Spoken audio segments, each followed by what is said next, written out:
So now that we have read the problem and have made our graph, we can now begin our problem. So the first thing that we're going to do is we're going to graph all of our y-intercepts. The first one is -3, 0.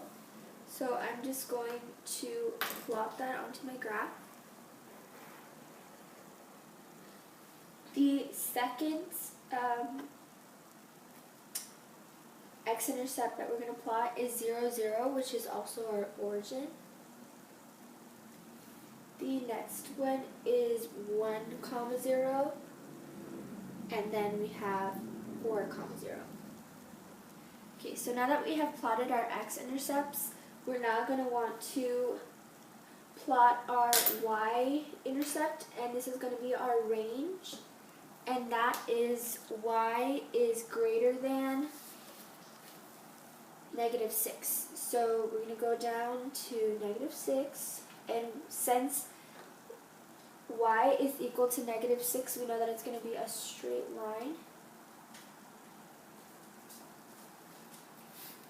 And since the symbol that we're given is greater than with the little line under, we know that it's going to be a solid line. So now that we have plotted all of our points, we can now begin to make our graphs. So the only rules that they have given us is that we can't exceed -6 and that we must connect all the points together.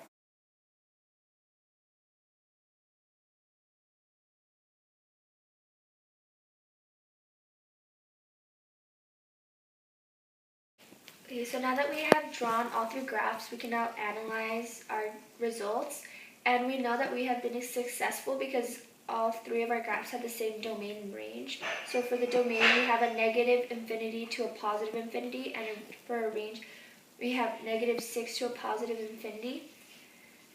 Difference between parentheses and brackets. So let's start off with the parentheses. So here we have a -6, right? So this -6, it's going to look like a open circle, which means that it's actually never going to touch -6. It can be any number other than -6 that's less than this number. So it could be 5.9, 4.7, but it's never actually going to touch this number. But when it's a bracket, it's a closed circle, which means that this -6 is exactly on that point. So it's exactly on -6. A real-world connection that we can make with this type of problem is a roller coaster, or when designing a roller coaster. So as you can see, I added in the dots to where these double poles come together, and people who create roller coasters do that so that's where there's more stability on a roller coaster, so that the roller coaster doesn't wobble. So as you can see, the people are going down the roller coaster, but they're safe because they're supported by these bonds, you could say.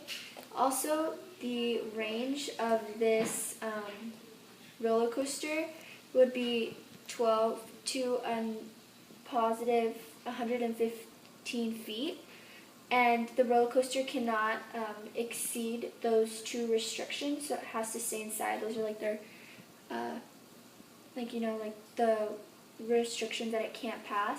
So those are some things that a roller coaster designer or someone who creates different attractions at a ride would have to think about, for safety measures and different scenarios like that.